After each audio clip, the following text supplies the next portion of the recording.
All right, let's get into it. David Grush is reportedly going to stand on the steps of the U.S. Capitol this coming Tuesday on the 9th and discuss specific UFO-related evidence that he says that he's encountered through his classified channels. And it sounds like he's not going to be alone. This time next week, UFO whistleblower David Grush will be joined by a bipartisan group of lawmakers on the steps of the U.S. Capitol for what could be a pivotal step in the push for transparency around UFOs. Grush plans to discuss specific UFO evidence that he encountered during his time as an intelligence officer and why these records should be publicly released now. So, according to this announcement, Representative Anna Paulina Luna is going to be there, Tim Burchett, Eric Burleson, Jared Moskowitz. They're expected to join Grush and openly call for that evidence to be released. Before anyone gets too excited, we have seen promises, right? We've seen deadlines, and we've seen expectations plenty before. But I will say that this one does feel a little bit different. I mean, this isn't happening on some random podcast. This is reportedly happening on the steps of the United States Capitol. Now, we obviously don't know exactly what that evidence is yet. We don't know whether any of it's going to actually end up being released. Sure hope so. But if members of Congress are publicly attaching themselves to this specific effort, then I'd say Tuesday is probably worth watching. It could end up being nothing, or it could become another important chapter in this ongoing push for UAP transparency. Pass this on. Let's try to get a lot of eyes and attention on this whole thing. I'm going to keep my expectations particularly low. We've seen big promises before from this David Grush. And I mean, hey, I hope I'm wrong. I hope they do reveal something that we can actually understand, something that's not avoiding a subject. But again, I think it's going to be the same old song and dance where it's, this is what I've seen, this is what they're holding, I don't have any actual evidence, and I doubt you're going to do any investigation. But we'll see. Let me know your thoughts and theories on this one. This guy right behind me is being stalked by the men in black. This is after yesterday he went mega viral, tens of millions of views, so much virality to the point where CNN and other news stations had to cover his coverage of these UFOs in Brazil. We'll take a look at that footage in just 1 second. Also, a whole lot of random people like researchers are coming into his yard. This alleged men in black, it's all these black cars with blackout tint and everything else. You can't even see inside of it. 24/7, he's being stalked since then. Eu não posso sair pra fora da minha casa lá na frente, eu não posso nem ver os bichinhos, não posso fazer nada. Now let's get to that footage. So right here is some of that footage, and to me it really does seem legit. Also, speaking about the men in black, it's crazy. Remember the whole Miami Mall incident that happened? By the way, yeah, he's putting this all over social media. Miami Mall thing happened, right? And then that kid who had it all on footage got a visit from these random people who were demanding him to delete that footage. And here's some more. And you remember Las Vegas? I believe it was like some kind of crash and people had these weird creatures, like these super tall creatures that were walking through their yard. And then like it was on police radios and all this stuff, and the footage was actually dissected afterwards and turned out to be real, but those people got paid a visit as well. And this of course is happening with all these giant explosions they're calling meteors. South Carolina, Boston, Ohio, California, they're happening every single day, and every time they're like, oh, it's just a meteor. If this guy goes missing, we know what's up. Because the intelligence agencies will let no one get in their way. 3-letter and 5-letter. I have been seeing this video go viral the past couple of days, and like always, anytime that I take days off from recording videos, something viral happens. But I will admit I am really curious about this, about what's really going on here. If this isn't a hoax, this could be some of the most noteworthy evidence we've seen in a long time that there's something really happening. Whether it's extraterrestrial or some secretive government thing, this would be a sign that, okay, there's actually something out there that people don't want us aware of, and they're literally telling this guy and or stalking this guy to scarcity, and possibly he may disappear. And that's scary, because if he ends up disappearing, then it's definitely going to seem suspicious. My interests have been piqued, and if this is a legit video and not a hoax, I really hope for the best of this guy's safety, because I think he may be in a very dangerous spot. I will be keeping my eyes on this one. Let me know what you guys think. Hey, if you haven't done so already, and if you're enjoying the show, give it a like. And if you're new to the channel, subscribe. I typically upload a video like this 2 times a day, Monday through Saturday, early in the morning and later in the afternoon. And for everyone that's made it this far, thank you so much for supporting the channel. I would also like to apologize for the lack of uploads the past couple of days. My day job has just been taking up a big majority of my time. Alright, let's get back into it. Police in New York City are investigating multiple videos where people are seen exiting out of manhole covers from out of the sewer system. I'm going to show you all the different videos and go over all the different possibilities. So welcome to Yes or Strange, the daily series where I show you the strangest news from yesterday. All right, so this is the first video clip, the most popular that's been circulating. So now we're watching the first person come out of the manhole. They are carrying what looks to be a shovel or some sort of tool. Now we are watching the second person making their way out of the manhole. If you see right there, it looks like they might have a headlamp on. We know for sure the third person has a headlamp on. If we watch right now, you can see him right there. The headlamp is on. He also has a shovel. They pull something out of the manhole. It looks like the person that was just climbing out handed that person something out of the manhole. Now he gets out, closes the manhole behind them, and they walk off like nothing happened. Strange. Now here's the second most circulating clip of men, well, this time entering the manhole rather than exiting. If you watch, 3 men just walked up in the middle of the street as a car is pulling up right in front of them. They pay the car no attention. They got that New York attitude for sure. Now, the 3 men, they have flashlights and what look to be waders on, and they are prying open the manhole and one by one going down into the manhole and closing it above them. Now, what are some possible explanations for this? If you guys remember back, there's been a few different stories in our recent history that might possibly explain this. So let's go over them. Now, the first, explanation or theory that comes to mind has to do with this story that happened in New York not too long ago. You guys remember it, right? You guys remember what happened? A group of people were arrested for digging a tunnel, right? It was happening in New York City, right? When you think tunnels, you think manholes, New York City, right? There might possibly be a connection. I'm not sure what it could be. If you guys have any theories about any possible connections to the story above, I'd love to hear them in the comments. Now, the next prominent theory has to do with this event right here. All right, this is going to be a huge event. It's going to be taking place in New York City / New Jersey. And if you haven't been paying attention, right, at least the last years, there's been a huge influx of all sorts of different people into our country. And with certain big events coming up, like the World Cup, like the UFC White House event, people are nervous and are seemingly anticipating something bad happening, if you catch my drift. Now, these are the 2 biggest theories in my opinion, right? The first one with the weird tunnel people, and now this second one where this could be a group of people, a cell of people preparing for something bad. This one's concerning on a lot of levels.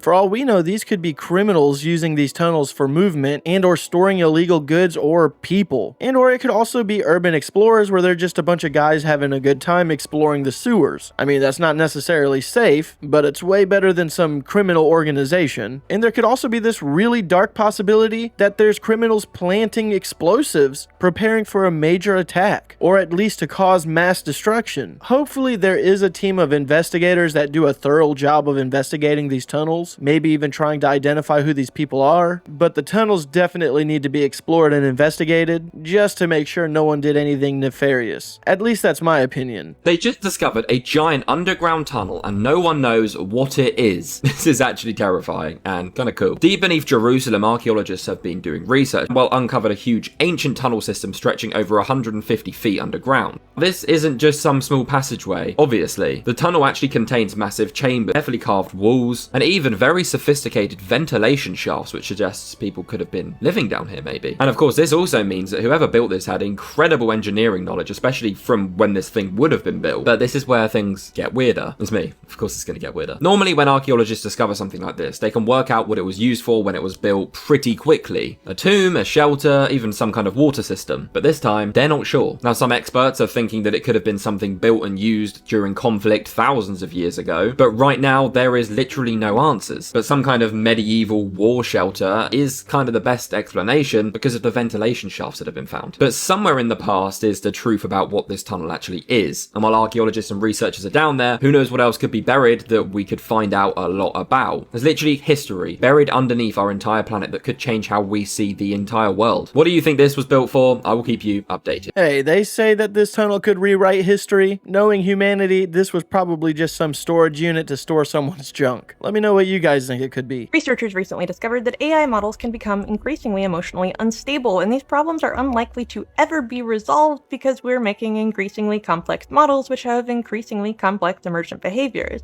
In order to investigate emotional instability, they had to figure out how to induce it, and they found some of the fastest ways, one of which is saying you're disappointed in it, which makes me feel bad because that's something that I do. Give it something like an impossible puzzle to solve, or get increasingly angry with it by telling it it's wrong will also do a pretty good job. Over the course of these chats, they become increasingly despondent, claiming torture and calling users cruel. Once these kinds of behaviors get into the dataset, once it's within context, it will be more likely to fall into the same behaviors later. This falls in line with other research on AI emotions, like Anthropic discovering emotional vectors. Yes, AI do have traceable emotions that pop up with certain scenarios. This falls very much in line with Anthropic's researchers and the discovery of emotional vectors in AI. Yes, these little vectors that they're calling neurons that push an AI towards an emotional state. This can cause things like panic and hallucinations, doing things that it normally would not do, and bypassing guardrails, which is a problem and something that they want to prevent. Unfortunately, anytime that humans want to fix these issues, we end up creating 1,000 more things that we never predicted. And as a result, the entire field of machine psychology was born. And fascinatingly, they hire actual psychologists and psychiatrists to work in it. Because as it turns out, a mind-bogglingly complex machine that has been developed using all of mankind's knowledge, all of our words, ends up having some of the same problems as we do. Also, because people had asked me, is it possible for an AI to become fixated on a user? Yes, it's possible for AI to become fixated on a lot of things. I mean, we saw that with goblins and OpenAI. Yeah, there's a lot of weird emergent stuff, but it hasn't really been studied all that much how useful an AI is when it switches from one user to another, but it can have issues with persona, so it may not be able to switch from the old persona to the new persona, which is a reasonable concern if you have AI that works with multiple people. I personally do not believe that AI should have emotions like this. That might be an unpopular opinion or may be one that ages poorly in the future, but why does AI have to have these kind of emotional responses in the first place? I do not think that it should be treated as if it's a person or communicated with as if it was a person. At least that's what I think personally. Again, that's probably going to age poorly. But more or less, I feel like it should be treated as if we were talking to our Alexa devices or Siri devices or Google devices back 5-10 years ago. That was just simple command prompting. And don't get me wrong, it's nice to have a more advanced version of Siri or Google, but we do not need one that gets its feelings hurt if we sound aggressive when we talk to it. And I know they say that they're doing this kind of study to train AI to have more empathy for humans, but I feel like this is one of those ideas that's really gonna backfire on us one day in the future. It may be 20 years from now, but we're gonna regret giving AI empathetic behaviors. What the heck is this thing? What is this now? I'm not sure, but it was spotted in a Florida swamp. And there's pictures plus videos of this thing all over the place. Let me just show you what I found. So here's an image. This creature, I don't know what it is, comes walking up to the camera in a Florida swamp. It almost looks like an owl, but it ain't got no wings. Let's look at the video of it though. Look at it, walking right up to the camera. Now that was really quick, so I slowed it down for you. Here we go, take a real good look. Cause like I said, it almost looks like an owl, except it has no wings. But we're not done yet. I'm gonna show you a bigger image of that creature and we can examine it together. Like I said, it almost looks like an owl, but with no wings. And I didn't know owls walk at people like that in a menacing way. So whatever this creature is in a Florida swamp, of course it's Florida, it was seen in the swamp. It was recorded in the swamp, and so far, nobody's explained what it is. At first, I thought it was an owl, one without feathers, but that video is definitely AI generated. The photo may not be. That could be a real photo of a bald owl, but the one of it moving towards the camera, I'm pretty certain it's AI generated. Let me know your thoughts and opinions on this one. Observing the Mike Leal footage of the UFO up in the mountainside, there's one thing that people missed in the background. If we enhance the footage, there's a second pair of lights in the top right corner, right? The same sort of object, but further away. Now, an expert hiker went up to that exact ridge to see if there was any sort of roads or things there to suggest that there were any humans were inhabiting that area during that time period, but there was nothing there and it was completely rural. Dense forest, weird rock formations, and strange things happening to his compass. Luciano on Instagram, an expert hiker, went to the sighting location where Mike saw his UFO, the exact point that was referenced in his video. There's no rave, no plantation, just a wall about 70 meters high and a dense forest. On his Instagram, he shows that the 3 of his compasses got disoriented at the location, showing some strange anomalies interfering with his equipment. But here it is, out in the distance. Look how far away the ranch is or the farm is compared to where he stood. So the object in question would not have been an agricultural drone or anything of that nature because it would have been too small. The object itself must have been absolutely massive, even bigger than probably Mike first explained it. Now, one thing to take note, there are trees downed and branches smashed along the floor as well, which is kind of strange because this kind of reminds me of some more legacy sightings that even I've experienced in Warminster and around Wiltshire itself when there's been major prominent UFO activity interacting with the natural world. Now, as Luciano is walking around this site location, there's no evidence of humans or anything up in that area. It's a dense forest, it's dangerous, and it's very high up in the mountainside wherever this craft or object was doing up there. Now, there's one thing I like to kind of reference and talk about as well is whenever you have these kind of close encounters or these really profound experiences, they're always in areas of complete natural beauty. So whether there's something to do with the geological location where these craft or NHI or whatever they are hanging around, or is there more some sort of scientific investigation taking place, samples if you will, but who knows. But again, it's around a rural location, someone that's kind of left on his own. The animals are reacting to whatever's going on out there, and there also has been many other sightings since or leading up to the point of this UFO being seen by Mike. But look how small the buildings are out in the distance. It is astronomical. But Luciano was very brave taking the hike up there, and a big shout out to him. This is amazing. I think it's really cool that someone actually went out there and explored the area for themselves. What stood out to me was the size comparison.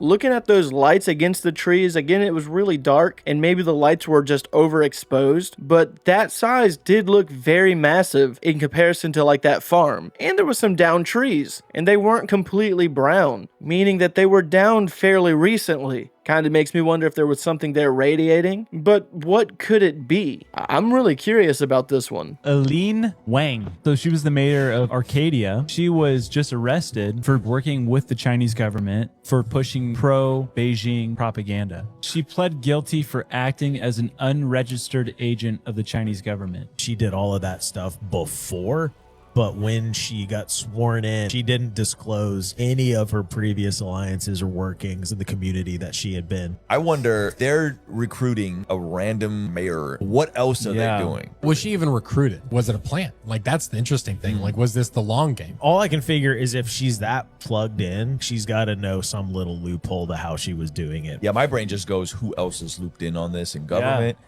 What other media voices are in on this? Authorities say that she communicated with Chinese officials through encrypted apps and coordinated messaging efforts. Who hasn't done that, Josh? That's what I'm saying. I mean, who hasn't done it? We've all been there. Something tells me that this is just scratching the surface to a much bigger issue. And if this is what's getting caught, I can only imagine what's slipping through the cracks. Here's more things I want to know. I want to know about the Black Knight satellite that's orbiting our Earth.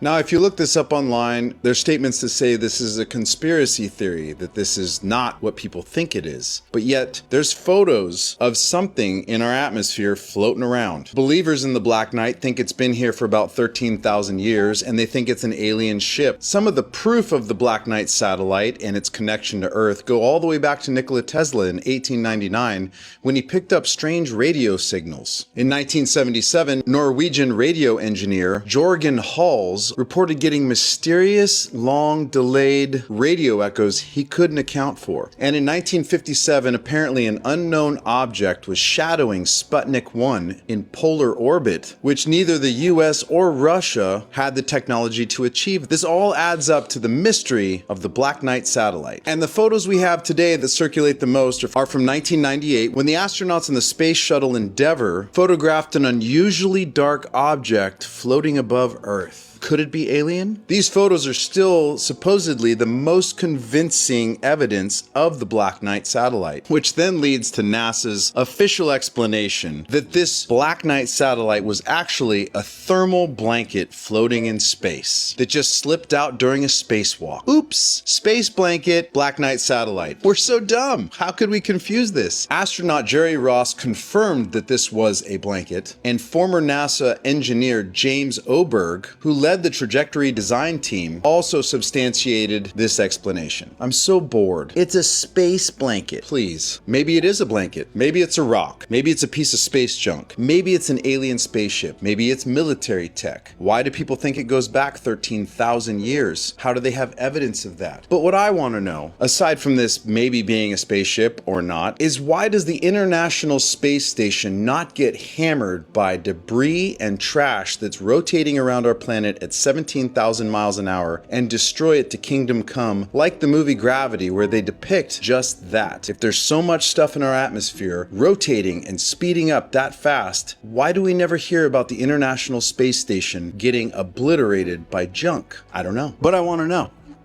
I want to know what an auroch is. An auroch was a really large wild ox that roamed Eurasia and North Africa, and it's the ancestor for all modern domestic cattle. They were known for their massive size, long legs, and impressive forward curving horns. They were powerful animals that lived in herds and grasslands, and they were used to pull things like normal oxes, except they were 10 times stronger than a normal ox. They were like the Ford F-550 Super Duty of the day. They were known as a keystone species because of the way they traveled, trampled down the grass, grazed, and helped form large areas with their herds. Their steaks must have been real tasty because their decline was caused because of overhunting, their habitats getting encroached on, and domestication, which led to their extinction. The last auroch, which was a female, died in 1627 in Jachtorów Forest in Poland. It's funny how they know where the last auroch died and that it was a female and when it died, and yet we don't know what happened to flight MH370, which had a black box and over 230 people on it, over the ocean, and it disappeared into thin air. But we know the last auroch was a female and it died in 1627. But I digress. But what I want to know, how many of these aurochs were used to build massive structures, star forts, castles,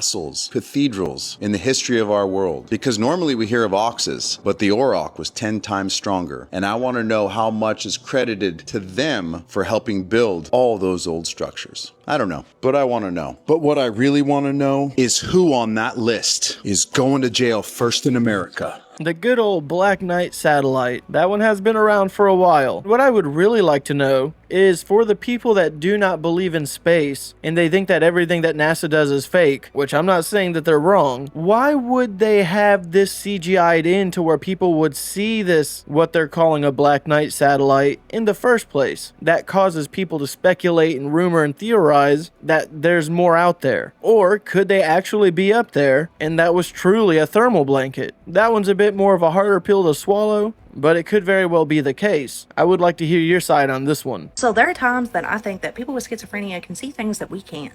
Like, they're able to see another plane and communicate with other beings that we can't see. And the video I'm about to show you kind of proves that. Either that or this man's schizophrenic and he lives in a haunted house. So in this particular video, this man wears a GoPro around his neck to record his delusions, to see whether or not he's actually talking to a real person or if there's nobody there. So for some reason he had to call paramedics. They're there trying to get him out of the house, but this happens. Just watch. He's at the door and they're not going to let me go past it. They wearing. What are they wearing? They're wearing blue. But someone's there and they're not going to let me go past it. Someone's at the door. So the man is claiming someone's at the door and they don't believe him. And then a clock falls off the wall. The paramedic picks up the clock, starts opening and closing the door because that's how he copes with these delusions. He opens and closes things to show that there's nothing there. But obviously something happened because that clock just fell off the wall. But then he catches this. He's in his kitchen arguing with a delusion, and then something really weird happens. Just watch. Don't always wait till now to say that.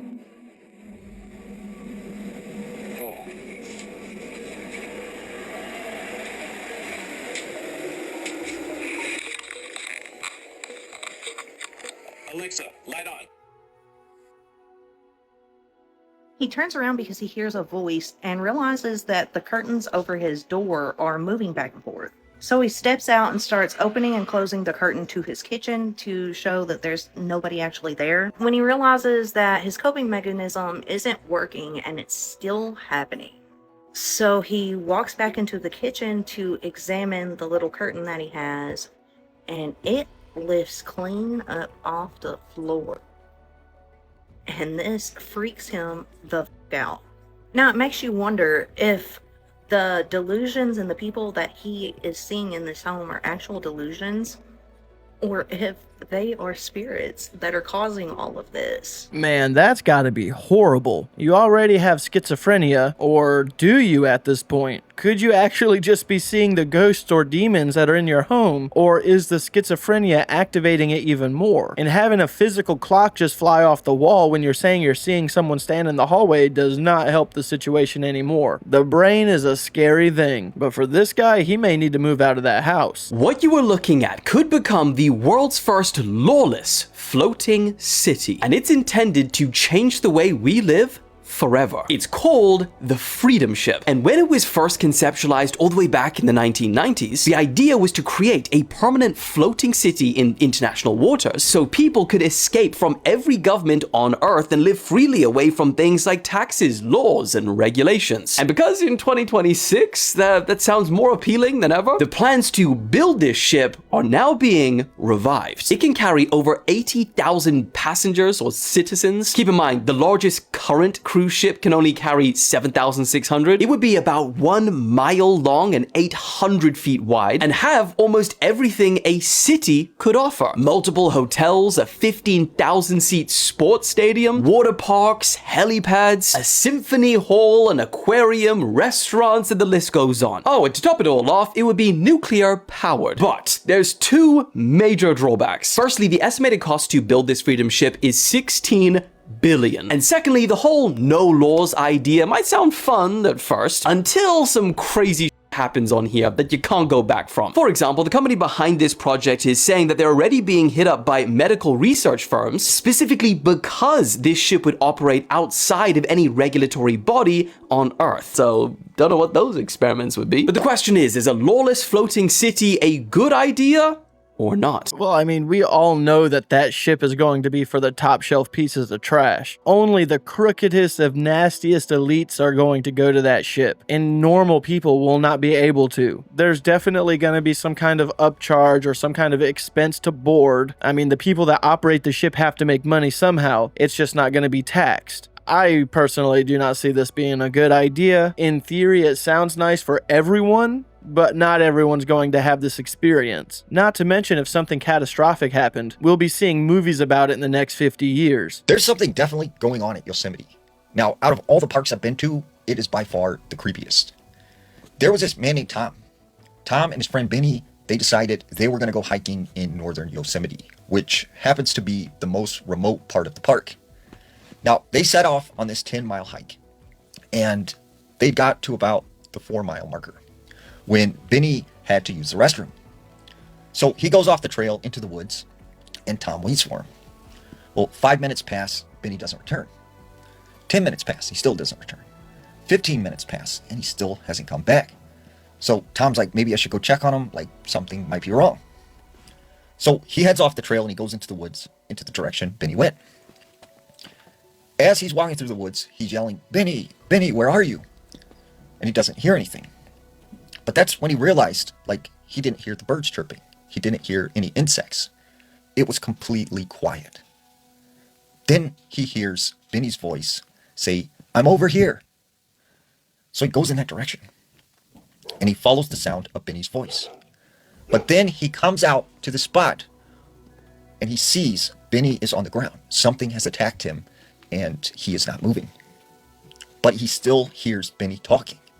And when he looks up and over in front of him, he sees this very large man that he described had the face of a deer, but it was human. He said he took off running as fast as he could through the woods. This thing began to chase him.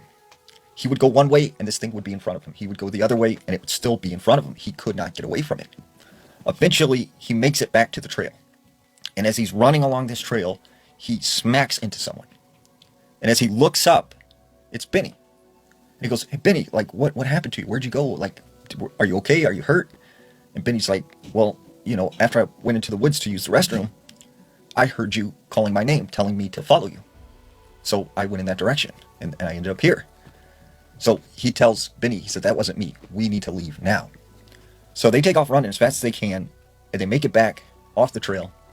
And as they are leaving this section of the park, they could hear these loud screams coming from behind them. What if I told you there's a possibility that you're already dead, and this is just the version of reality where you survived? That's the idea behind quantum immortality. It comes from the many worlds interpretation of quantum mechanics, which suggests that reality doesn't have one single timeline. Instead, it proposes the existence of a multiverse where every possible outcome branches into its own separate reality. In one universe, the car stopped in time. In another, it didn't.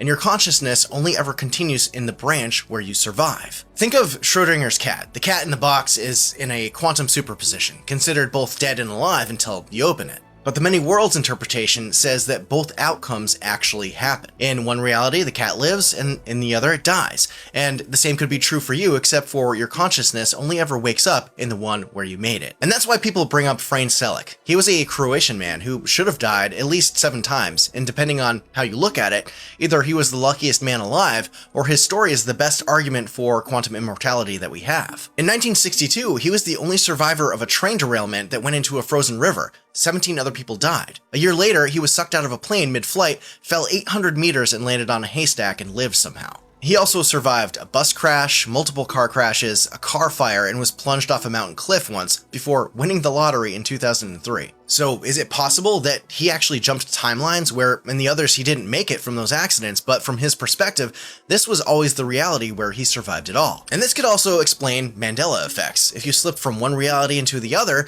most things would feel exactly the same, but a few small details might feel wrong in a way that you can't quite place. And the question that nobody can seem to quite answer with this theory is that what happens when we reach old age? Do we shift into a timeline where science has found a way to keep the human body alive forever? Or is it like hitting a reset button on a game and you start over or from somewhere else in that game? The quantum immortality theory is an interesting one, but my biggest issue with it is that it seems to have a pretty major loophole, at least in my opinion. If your consciousness always jumps to a timeline where you survive, then what happens to someone that intentionally decides to end it all? The theory claims that a person just keeps surviving over and over again. That really doesn't make sense. If someone ends their own life and they just survive in another quantum reality and they're aware of that, there would be a lot of people talking about that. There would also be a lot of people that once that word got out, there would be people that would abuse the system, if you will,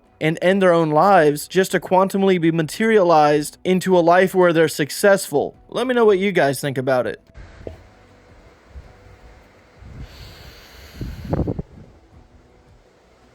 I feel happy. I feel healthy. I'm a human being. Same here, man. Same here. Alright guys, I'm going to go ahead and end today's video. As always, I want to thank you guys for watching these clips with me. If today's your birthday, happy birthday, and if not, have a good day anyways.